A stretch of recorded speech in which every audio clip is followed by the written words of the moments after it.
Ciao amici gatti e amiche gatte, siamo qui con Gretel, sì, di Rovereto. e del club Io sono presidente Club Gatto Certosino Italia. e Denise di Roma, presidente del Beautiful British Club. in questo video vogliamo mostrarvi quali sono le principali differenze fra British e Certosini, giusto perché vengono spesso confusi. Sì, praticamente sempre. Sempre confusi. Sì, sia dagli appassionati sia a volte dal pubblico. dal pubblico, esatto. Quindi adesso vedremo quali sono le differenze e ve li facciamo vedere.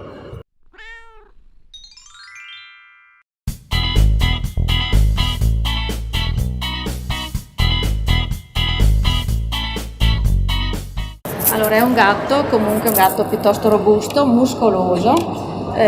Il corpo è un corpo comunque non troppo longilineo e non troppo raccolto, non troppo copy.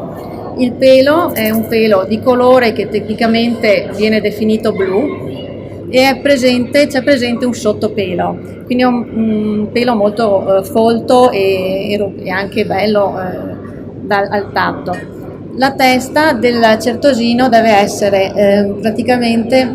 la fronte deve essere piatta e la differenza, la distanza fra le orecchie deve essere una distanza breve, le orecchie devono essere alte, posizionate come una forma di attenzione, di allerta. Il naso non deve avere lo stop, è un naso che di solito può essere dal dritto può presentare per lo standard una lieve curvatura. La forma dell'occhio non deve essere rotonda, ma deve essere leggermente incurvata verso l'orecchio. Il colore degli occhi va da un giallo oro intenso a un colore ambra o poi molto scuro anche a volte. È un gatto con un buon carattere, si adatta molto bene alle varie situazioni di vita che può incontrare nel momento che viene anche ceduto alle famiglie, insomma alle persone. Questo invece è un British.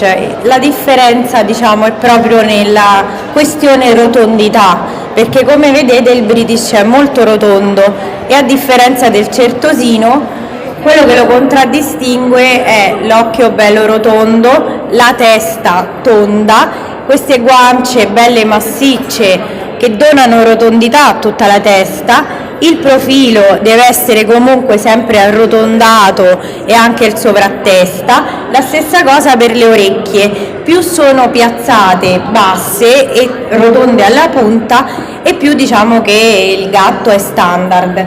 Il colore dell'occhio deve essere per i colori solidi, quindi anche per il blu, arancio. Questa gatta, che è una bellissima esemplare di British, che ieri ha ottenuto il primo posto come Best of Best Adulti per tutte le categorie, che si chiama... Lei è Brittany della dinastia romana. È un bellissimo esemplare, come vedete ha le zampe molto corte, spesso questa razza viene definita il bulldog dei gatti, perché comunque anche nei maschi abbiamo queste guance massicce, queste zampe molto corte e tozze. Il corpo anche deve essere corto e bello largo.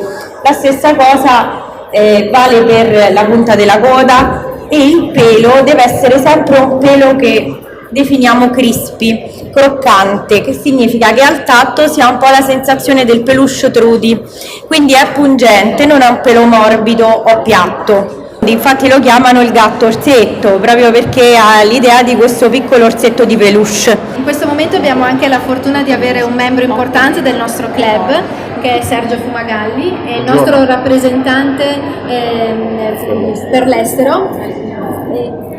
È uno degli allevatori più noti che abbiamo qui in Italia, che fa un lavoro di selezione veramente molto importante. Magari lascerei dire due parole anche a Sergio rispetto all'amore che ha insomma per questa razza.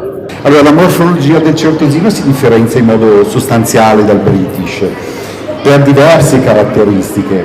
Innanzitutto, quando si parla di certosino, qualunque gatto nell'immaginario collettivo è un certosino, qualunque gatto grigio è un certosino. Non è esattamente così. Il certosino è noto come nome, ma è meno noto come morfologia. Innanzitutto, appunto, il British è un favoloso orsacchiotto molto accattivante da divano, da coccole. Il certosino è un felino a tutti gli effetti, richiama proprio quello che è il felino primordiale, un cacciatore, fiero, austero, un'imponenza nella postura. Guardate in una femmina giovane a 8 mesi l'apertura dello sterno. Il muso non è affusolato, ma è un trapezio rovesciato che si fonde con un trapezio base del connettivo delle guance. È un gioco di geometrie importanti, non è un gatto per tutti, va argomentato. Da visagista vi dico, è un gioco di armonie e di geometrie incredibili. Il taglio dell'occhio è aperto, ma con un angolo inclinato verso l'alto. Le orecchie sono alte a dare una conformazione vigile, attenta, pronta allo scatto. Nonostante ciò è un gatto estremamente riflessivo, con una capacità di empatia con l'uomo che credo sia unica. È stato un gatto che è stato il gatto di Charles de Gaulle, dei condottieri. Fu importato nell'anno 1000 perché è comunque un felino naturale, a differenza del British che è una fusione tra persiano e soriano. Nel caso del certosino il lavoro degli allevatori consiste nel ripristino della morfologia originaria che si stava proprio perdendo per una serie di caratteristiche, di vicissitudini, dalle guerre, dalla fusione stessa con il British.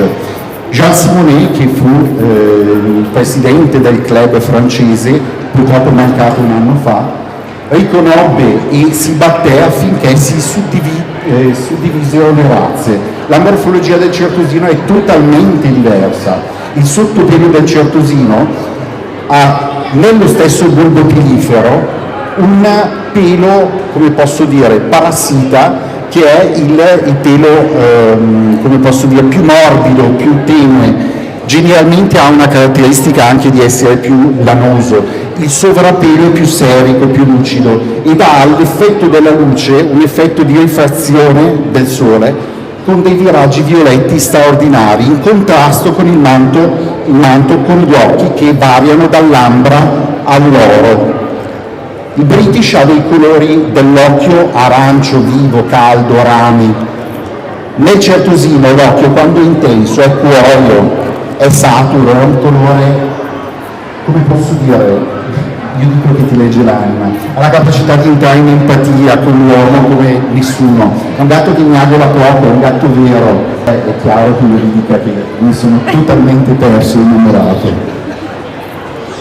Esattamente, infatti lui ha spiegato bene le differenze, perché il British invece è inglese, quindi è composto educato, come potete vedere, non è pronto allo scatto, più che altro il massimo scatto è il divano, ha una particolare predizione per il cibo, per cui forse mangerà ogni mezz'ora si vede, insomma questa è una femmina anche giovane, bella carne.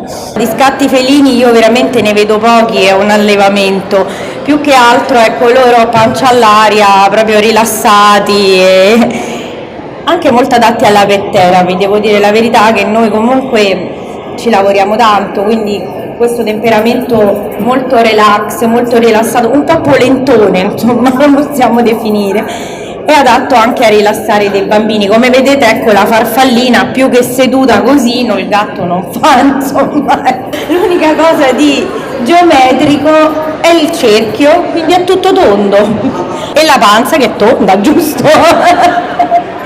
E quella è la caratteristica.